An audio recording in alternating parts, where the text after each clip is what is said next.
Mathéo Radio présente À haute voix la lecture intégrale des œuvres spirituelles majeures.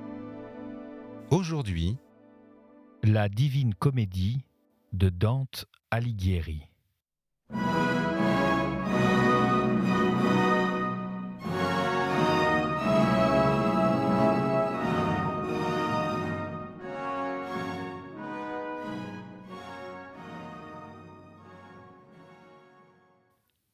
Chant 26e.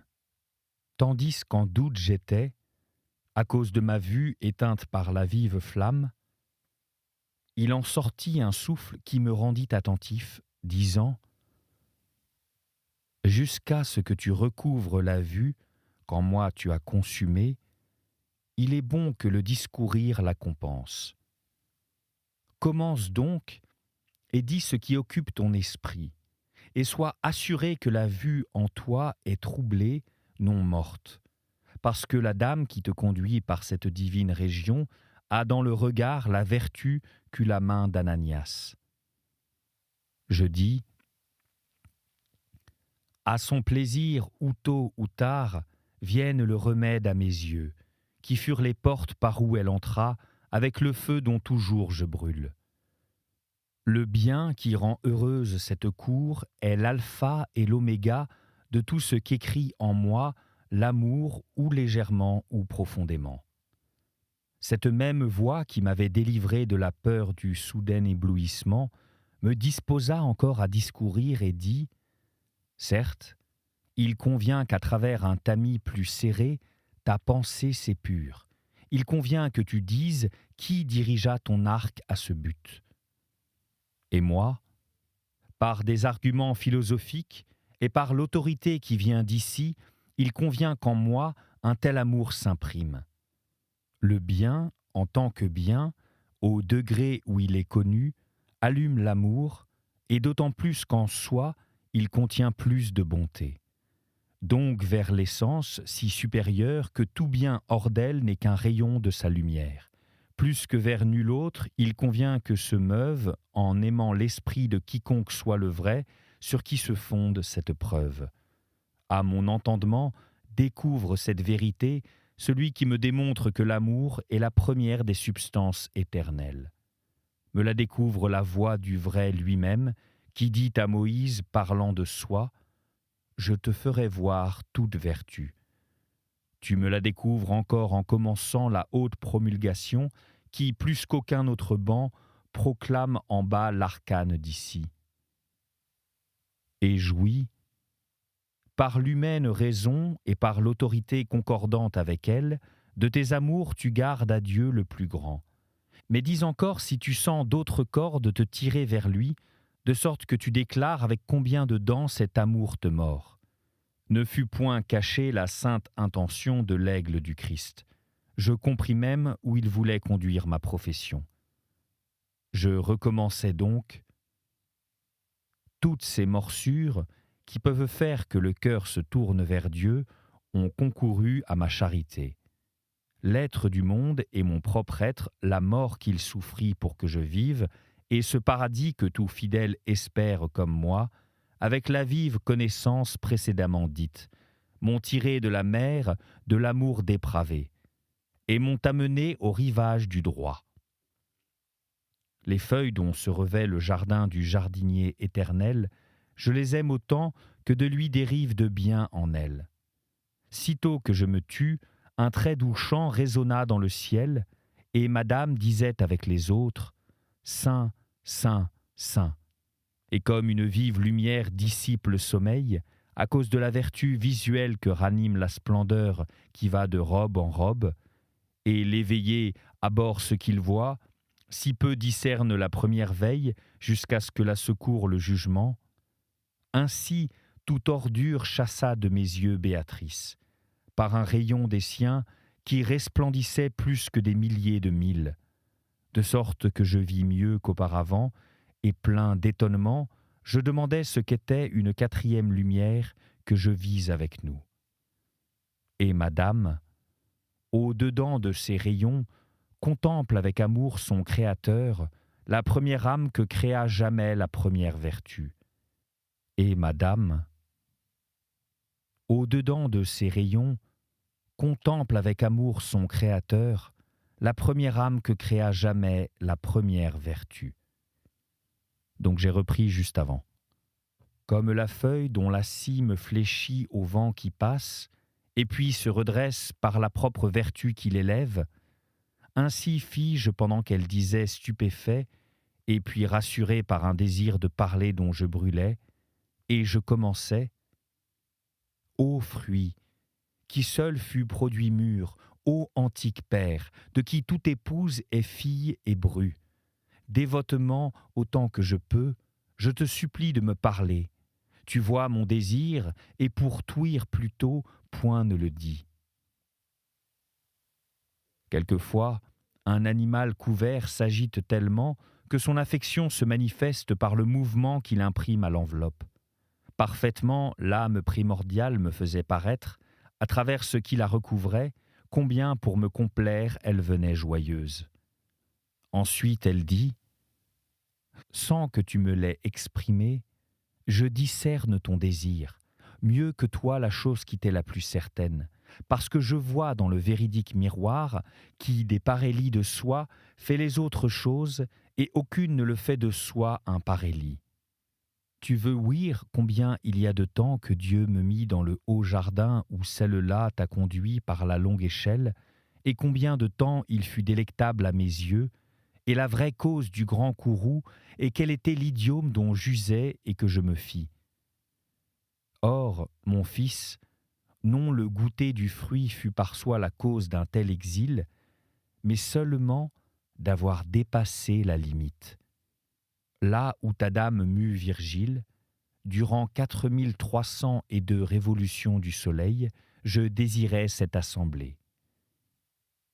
Et je le vis parcourir tous les signes lumineux de sa route 930 fois pendant que je fus sur la terre. La langue que je parlais était tout à fait éteinte avant que la jante de Nemrod entreprît l'œuvre interminable. Aucun effet de la raison, à cause du plaisir humain qui change suivant le ciel, n'étant pas toujours durable. C'est un acte naturel que l'homme parle. Mais ainsi ou ainsi, la nature vous laisse faire selon qu'il vous plaît.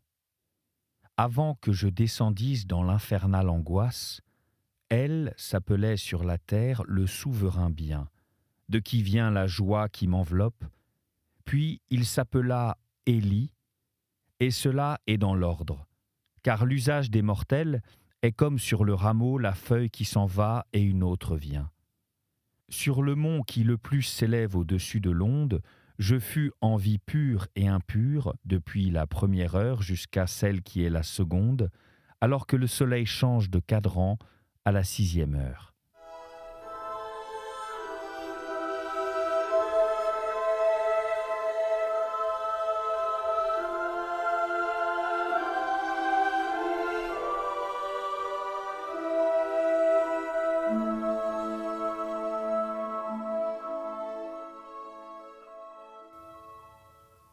Chant 27e. Au Père, au Fils, à l'Esprit Saint, gloire. Commença tout le paradis, tellement que je m'enivrais de ce doux chant. Ce que je voyais me semblait un ris de l'univers, parce que l'ivresse entrait en moi par l'ouïe et par la vue. Ô joie, ô ineffable allégresse, ô vie entière d'amour et de paix, ô sans désir richesse assurée. Devant mes yeux se tenaient les 4 flambeaux allumés, et celui qui le premier était venu commença à se faire plus brillant. Et en sa semblance, il devint tel que deviendrait Jupiter si lui et Mars étaient des oiseaux et qu'ils échangeassent leurs peines. La Providence, qui à chacun assigne là son office et le règle, avait de toutes parts imposé silence au bienheureux cœur lorsque jouit. Si je me transcolore, ne t'en étonne point. À mon dire, tu verras tout cela se transcolorer. Celui qui sur terre usurpe ma place, Ma place vacante devant le Fils de Dieu a fait de mon cimetière un cloaque d'immondices et de sang. Par quoi, en bas, tressaille de joie le pervers qui tomba de là-haut. De cette couleur dont le matin et le soir, le soleil opposé peint une nuée, je vis tout le ciel couvert. Et comme une dame honnête, qui tranquille sur soi pour la faute d'autrui seulement en écoutant, devient craintive, ainsi Béatrice changea de visage. Et une pareille éclipse eut lieu, je crois, dans le ciel, quand souffrit la suprême puissance. Puis, d'une voix si changée, que plus n'avait changé l'aspect, il continua de parler. Ne fut l'épouse du Christ allaitée de mon sang, et de celui de lin et de clète, afin que d'elle on se servit pour acquérir de l'or, mais pour acquérir cette vie joyeuse, et Sixte, et Pie, et Calixte et Urbain versèrent leur sang après beaucoup de pleurs. Ce ne fut pas notre intention qu'à la droite de nos successeurs s'assit une partie du peuple et l'autre à la gauche, ni que les clés qui me furent confiées devinssent sur un étendard un signe de combat contre les baptisés, ni que mon image fût le sceau de privilèges vendus et mensongers, d'où souvent je rougis et m'indigne. Sous l'habit de pasteur, des loups, rapaces d'ici haut, se voient dans tous les pâturages. Ô défense de Dieu, pourquoi dors-tu?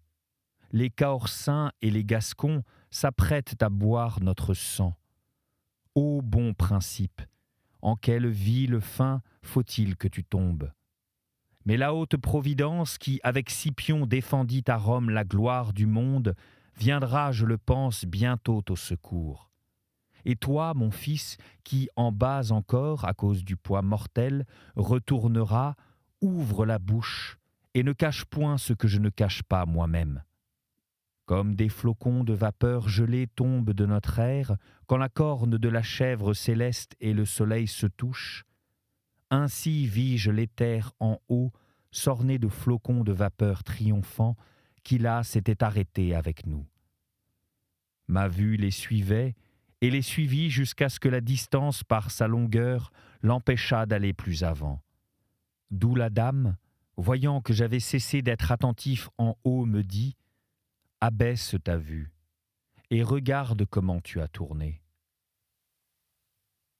Depuis l'heure où j'avais regardé d'abord, je vis que j'avais parcouru tout l'arc que forme du milieu à la fin le premier climat, de sorte que je vis au-delà de Gadès la route où Ulysse s'engagea follement, et à l'opposite le rivage où Europe devint une douce charge, et j'aurais de cette ère découvert un plus grand espace si le soleil qui, sous mes pieds, allait en avant, n'eût été éloigné d'un signe et plus.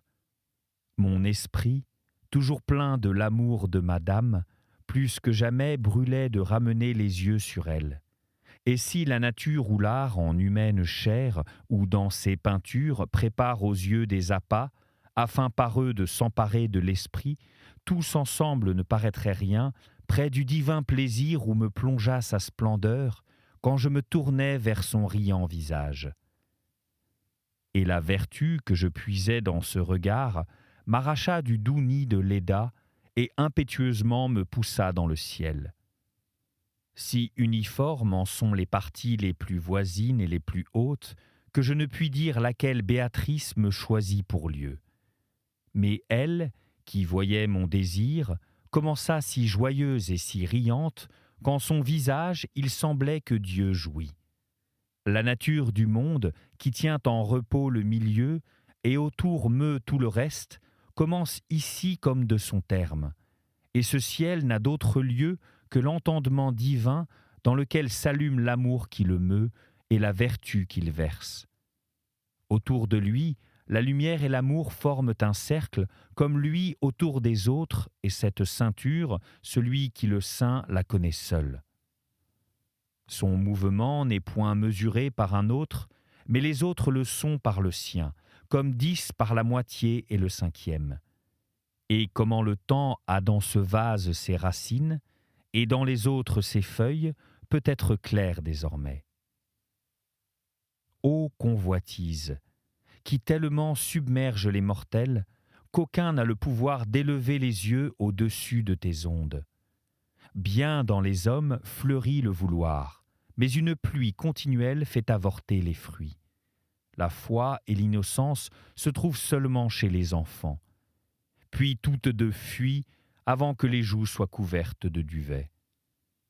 Tel, encore bégayant jeune, qui, lorsque la langue est déliée, dévore un mets quelconque en une lune quelconque. Et tel, bégayant, aime et écoute sa mère, lequel, jouissant du plein parler, désire ensuite la voir ensevelie. Ainsi de blanche qu'elle était d'abord, devient noire la peau de la belle fille, de celui qui apporte le matin et laisse le soir. Toi, pour ne te point étonner, sache qu'il n'est plus sur la terre personne qui gouverne, par quoi dévie l'humaine famille. Mais avant que tout janvier sorte de l'hiver, à raison du centième qu'en bas on néglige, tellement rugiront ces cercles supérieurs, que la fortune, si longtemps attendue, tournera les poupes où sont les proues, en sorte que la flotte courra dans la voie droite, et un vrai fruit viendra après la fleur.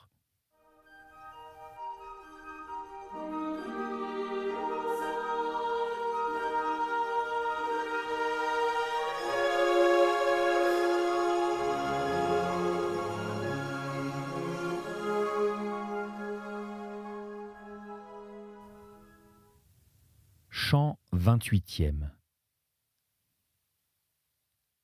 Après que la vie présente des misérables mortels eut justement repris celle qui emparadise mon âme, comme celui qui dans un miroir voit la flamme d'une torche allumée derrière lui, avant qu'elle se soit peinte dans l'œil ou dans la pensée, se retourne pour voir si le vers lui dit le vrai, et voit qu'il s'accorde avec lui comme la note avec le maître. Ainsi ma mémoire se rappelle ce que je fis, regardant les beaux yeux desquels l'amour fit le lacet pour me prendre, et qu'en me retournant, les miens furent frappés par ce qui apparaît dans ce ciel, lorsque bien dans son cours on l'observe, je vis un point d'où rayonnait une lumière si brillante que l'œil qu'elle illumine est contraint de se fermer à cause de son vif éclat.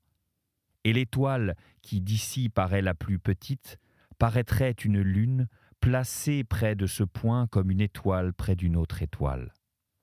Peut-être d'aussi près que le halo paraît ceindre la lumière qui le peint, alors que la vapeur où il se forme est la plus épaisse, autour du point, un cercle de feu tournait d'une telle vitesse qu'elle aurait vaincu le mouvement qui le plus tôt ceint le monde. Et celui-ci était entouré d'un autre, et celui-là d'un troisième, et le troisième ensuite d'un quatrième, d'un cinquième le quatrième, et puis le cinquième d'un sixième. Au-dessus suivait le septième, si élargi déjà que le messager de Junon serait trop étroit pour le contenir tout entier. Ainsi le huitième et le neuvième, et chacun d'eux se mouvait plus lentement, selon qu'il était en nombre plus distant de l'un, et d'une flamme plus vive brillait celui qui était le moins éloigné de la pure étincelle, parce que plus, je crois, il se pénètre d'elle.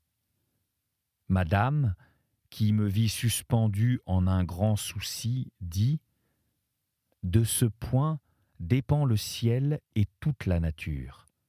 Regarde ce cercle qui en est le plus proche, et sache qu'il se meut avec tant de vitesse à cause du brûlant amour qui l'aiguillonne. Et moi à elle, si le monde était disposé selon l'ordre que je vois dans ses roues, m'aurait rassasié ce qui m'est présenté. Mais dans le monde sensible, d'autant plus divines sont les choses qu'on peut voir qu'elles s'éloignent plus du centre.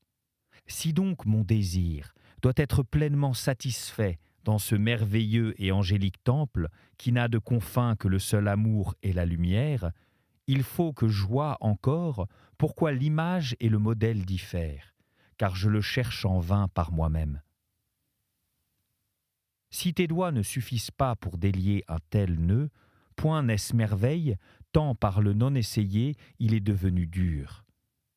Ainsi, madame, puis elle dit, si tu veux te rassasier, prends ce que je te dirai et t'y applique bien. Les cercles corporels sont larges ou étroits, selon le plus et le moins de la vertu qui se répand dans toutes leurs parties. Une plus grande bonté veut que d'elle émane plus de bien. Plus de bien contient un plus grand corps, si ses parties sont également parfaites. Donc celui-ci qui emporte avec soi tout le haut univers correspond au cercle qui le plus aime et le plus sait. Par quoi, si à la vertu tu appliques ta mesure, non à l'apparence des substances que tu vois disposées en cercle, tu reconnaîtras une convenance merveilleuse, de plus à plus et de moins à moins entre chaque ciel et son intelligence. Comme clair et serein demeure l'hémisphère de l'air, quand Borée souffle de la joue où il est le plus doux, parce qu'il chasse et dissipe les nuées qui auparavant le troublaient, de sorte que le ciel rit avec toutes les beautés qui forment son cortège, ainsi devins-je, après que madame m'eut gratifié de sa claire réponse, et comme une étoile dans le ciel, je vis le vrai. Et lorsque ces paroles s'arrêtèrent, comme étincelle le fer bouillant, ainsi les cercles étincelèrent. Leur embrasement se reproduisait en chaque étincelle, et tant elles étaient, que leur nombre en 1000 surpasse le doublé des échecs.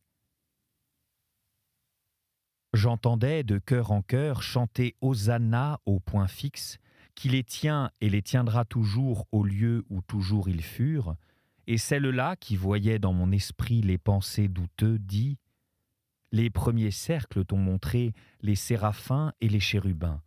Si rapidement ils suivent leurs liens, afin de se rendre autant qu'ils peuvent semblables au point, et ils le peuvent autant que pour voir ils s'élèvent plus. Ces autres amours qui vont autour d'eux s'appellent trône de la face divine, parce qu'ils terminent le premier ternaire, et tu dois savoir que tous jouissent au degré où leur vue pénètre dans le vrai, en qui se repose toute intelligence. De là, l'on peut entendre comme l'être heureux a son fondement dans l'acte de voir, non dans l'acte d'aimer qui vient après. Et du voir est la mesure, le mérite qu'enfante la grâce et la bonne volonté. Et ainsi, on avance de degré en degré. L'autre ternaire qui ainsi germe dans ce printemps éternel, que ne dépouille point le nocturne bélier, perpétuellement gazouille Hosanna, avec 3 mélodies qui résonnent en 3 ordres de joie dont il se compose. En cette hiérarchie sont les 3 déesses, la première les dominations, et ensuite les vertus. Le 3e ordre est celui des puissances, puis dans les 2 pénultièmes exultent les principautés et les archanges. Le dernier, les anges le remplissent tout entier de leur fête. Ces ordres en haut regardent tous, et en bas ils agissent avec une telle puissance que tous sont tirés et tous tirent. Et avec un si grand désir, s'appliqua Denis à contempler ces ordres, qui les nomma et les distingua comme moi. Mais Grégoire ensuite se sépara de lui, d'où sitôt que dans le ciel il ouvrit les yeux, il rit de lui-même. Et si un vrai si secret révéla sur la terre un mortel, je ne veux pas que tu t'en étonnes. Celui qui le vit là-haut le lui découvrit, avec beaucoup d'autres vérités touchant ses cœurs. C'était À haute voix, une émission de KTO Radio. Aujourd'hui, La Divine Comédie de Dante Alighieri. Lecture, Fitzgerald Berton. Captation et réalisation, Gustave Schlicht et Thibaut Dagalier. Une émission disponible en podcast sur ktoradio.com et sur l'application KTO Radio.